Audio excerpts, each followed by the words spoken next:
సిద్దిపేట జిల్లాలోని కలకంట కాలనీలో AR constable కుటుంబం ఆత్మహత్య యత్నానికి పాల్పడింది. 17వ బెటాలియన్కి చెందిన ఏఆర్ కానిస్టేబుల్ బాలకృష్ణ కుటుంబంతో సహా పురుగుల మందు తాగి ఉరివేసుకున్నాడు. గమనించిన స్థానికులు వీరిని ప్రభుత్వ ఆసుపత్రికి తరలించారు. ఏఆర్ కానిస్టేబుల్ బాలకృష్ణ మృతి చెందగా భార్య పిల్లలు ఆసుపత్రిలో చికిత్స పొందుతున్నారు. ఈ ఘటనపై పోలీసులు కేసు నమోదు చేసి దర్యాప్తు చేస్తున్నారు.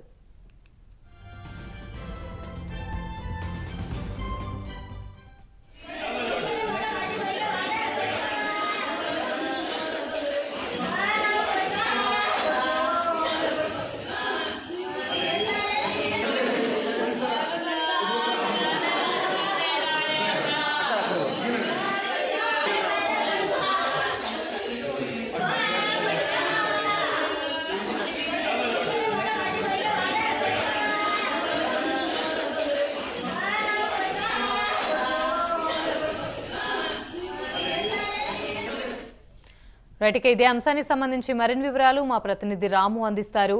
రాము. యామిని సిద్దిపేట జిల్లాలో కానిస్టేబుల్ ఆత్మహత్య కలకలం రేపుతుంది. అయితే ఉమ్మడి మెదక్ జిల్లాలో వరుసగా పోలీసుల ఆత్మహత్యలు చేసుకోవడంపై అయితే పోలీస్ శాఖనే తీవ్ర కలకలం రేపుతుందని కూడా మనం చెప్పుకోవచ్చు.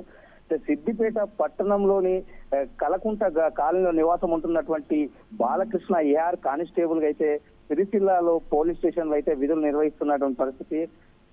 కానిస్టేబుల్ బాలకృష్ణ తన భార్య అయిన మానసకు తన ఇద్దరు పిల్లలకు కూడా పురుగుల మందు తాగించి వారికి ఇచ్చి తాను కూడా ఆత్మహత్య యత్నం చేయగా అయితే తాను చనిపోకపోవడంతో అయితే బాలకృష్ణ తన ఇంట్లో ఉన్న ప్యానుకైతే ఉరివేసుకొని అయితే మృతి చెందినటువంటి పరిస్థితి ఉంది.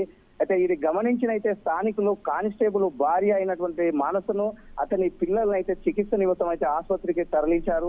అయితే ఆసుపత్రిలో చికిత్స పొందుతున్నటువంటి భార్య పిల్లలు అయితే క్షేమంగా ఉన్నారని అయితే డాక్టర్లు చెప్తున్నటువంటి పరిస్థితి. అయితే ఈ ఆత్మహత్యకు గల కారణాలు అయితే ఇంకా పూర్తిగా తెలియాల్సి ఉంది. అయితే కుటుంబ సమేతంగా ఎందుకు ఆత్మహత్య చేసుకున్నాడనేసి అయితే పోలీసులు అయితే దర్యాప్తు చేస్తున్నారు. ఆర్థిక ఇబ్బందులా లేకపోతే అయితే అక్కడ ఉన్నటువంటి విధుల ఒత్తిడి అనేసి అయితే ఇంకా తెలుసుకోవాల్సిన పరిస్థితి ఉంది. అయితే పూర్తిగా అయితే సమాచారం అయితే తెలియాల్సి ఉంది. యామిని. Right, thank you.